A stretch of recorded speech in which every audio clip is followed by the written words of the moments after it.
ಶೇಕಡಾವಾರು ಎಷ್ಟು ಮಕ್ಕಳೇ? 100. 8 ಭಾಗ 100 ಮಾಡೋಣ. 8 ಮಧ್ಯದಲ್ಲಿ 10 ಇದೆಯಾ ಮಕ್ಕಳೇ? ಇಲ್ಲ. ಅದಕ್ಕಿಂತ ಚಿಕ್ಕ ಸಂಖ್ಯೆ ಯಾವುದು? 8. ಆಮೇಲೆ 8. 10ರಲ್ಲಿ 8 ಕಳೆದಾಗ ಎಷ್ಟು ಬರುತ್ತೆ ಮಕ್ಕಳೇ? 2. ಸೊನ್ನೆಗಳಾಗಿ ಮಾಡೋಣ. 25. 8 ಮಧ್ಯದಲ್ಲಿ 20 ಇದೆಯಾ? ಇಲ್ಲ. ಅದಕ್ಕಿಂತ ಚಿಕ್ಕ ಸಂಖ್ಯೆ ಯಾವುದು? 16. 8 ಈಗ 20ರಲ್ಲಿ 16 ಕಳೆದಾಗ ಎಷ್ಟು ಬರುತ್ತೆ ಮಕ್ಕಳೇ? 4. ಪಾಯಿಂಟ್ ಕೊಟ್ಟು 0 ತಗೊಳ್ಳೋಣ. 40 ಹಿಂದೆ ಏನಿಲ್ಲ ಅಂದ್ರೂ 0 ಇರುತ್ತೆ.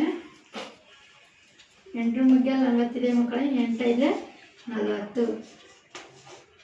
40ರಲ್ಲಿ 40 ಕಳೆದಾಗ 0. ಎಷ್ಟು ಬಂತು ಮಕ್ಕಳೇ? 8 ಒಂದೇ 12.5. ಈಗ ಗುಣಾಕಾರ ಮಾಡೋ ಮಕ್ಕಳೇ. 12.5 ಇಂಟು 3. 5 3ರಲ್ಲಿ ಎಷ್ಟು ಮಕ್ಕಳೇ? 15. ಪಾಯಿಂಟ್ ಕೊಟ್ಕೊಳ್ಳೋಣ ಸಂಖ್ಯೆ ಬಿಟ್ಟು. 3ರಲ್ಲಿ ಎಷ್ಟು ಮಕ್ಕಳೇ? 6. 6 1 7. 3 1 3. ಎಷ್ಟು ಬಂತು ಮಕ್ಕಳೇ? ಶೇಕಡಾವಾರು 37.5 ಶೇಕಡ.